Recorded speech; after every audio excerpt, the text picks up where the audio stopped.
kasi Maynila din. Alams na dahil ano ngayon, Miyerkules ngayon. It's my day off. So, it's me time. Mamamasyal kami. Mamamasyal kami. Pakilala ko sa inyo yung kasama.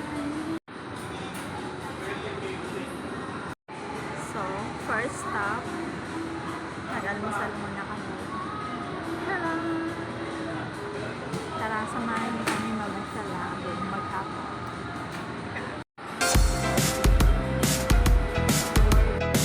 Joyce Original.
Tapos pag ganito. Hindi, nakikita ko pa ganun.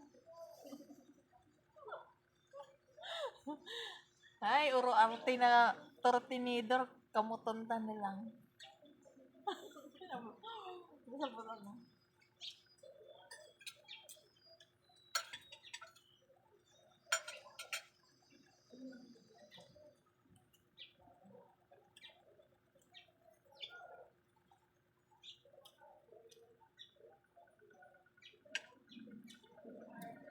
May nangawit. Namimingwit.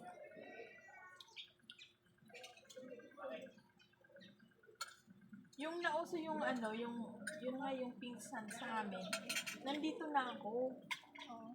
Pero dati pa nandun private talaga yon. May-ari nun. Parang hindi nila pinapansin. Hindi, wala. Normal lang, kagaya nung nang malapit lang sa amin na hindi na namin kailangan magbangka para makarating. Ano lang yun? Kumbaga hinahayaan lang nila, walang tao kasi malayo nga. Ewan ko ba't na ano yun, na tuklasan. May nakatuklas. Tapos siguro may nagsabi na gawin mo ano po. Oo, nilagyan nila ng mga tapos pinaganda. Ayun, marami yung dinadayo, mahal tuloy. Samantalang hindi pinapansin ko. Pero noon pa man meron ng tinatawag sa amin na tikling doon sa bayan, tapos ganyan sasakyan mo, ganyan. Tapos parang ganun lang siya, yung parang isla siya na sa maghapon kaya mo siyang ikutin. Pero ano din siya, pwede kang mag-swimming, kaya lang nasa gitna. Di mo alam kung alin ang malalim ng doon. Nasa gitna siya ng dagat. Mamaya biglang mag-final, lububog na yung island.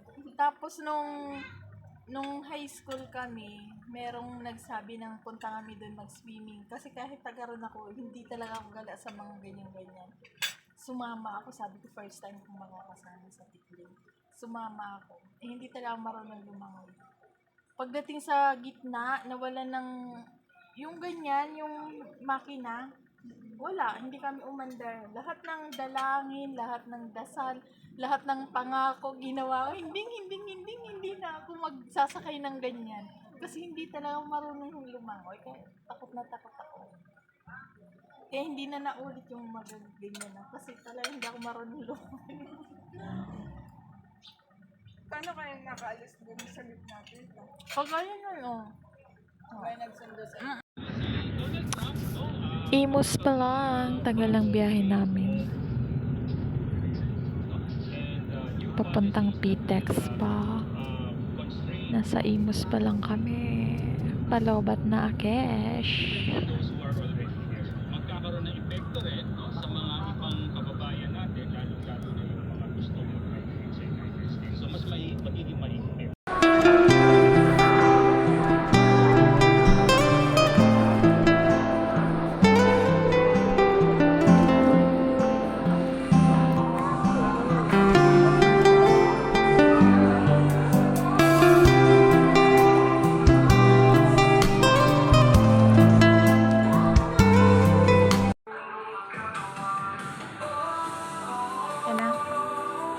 Ang biyahe, gabi na.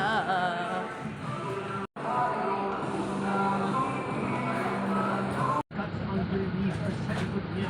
And as a result, a lot of baskets inside the pit. Para rito ay kay Luguel. Going to Cubao na. You're not PTEX. Going to A Cubao. lot of shouting three. He was all of a sudden inserted in the starting line of the coach John Reyes, and he did not disappoint. Vintage Kelly, yung natin kumaya natin dito. Kaya titignan natin kung anong klaseng adjustment. Matulog na muna Ang gagawin ni Coach Miguel is simply a frustrated man right now because he could not penetrate yung interior defense ng PNP, and not only that, even his outside shooting or the shot from the outside of guys like JB. Yeah, that's all for today's video. For minutes of basketball. Coach Nico, your reaction sa play na pinakita natin involving Kenny Williams? Knowing traffic will always three, that even his outside shooting or the shot from the outside of guys like JB. Yeah, that's all for today's video.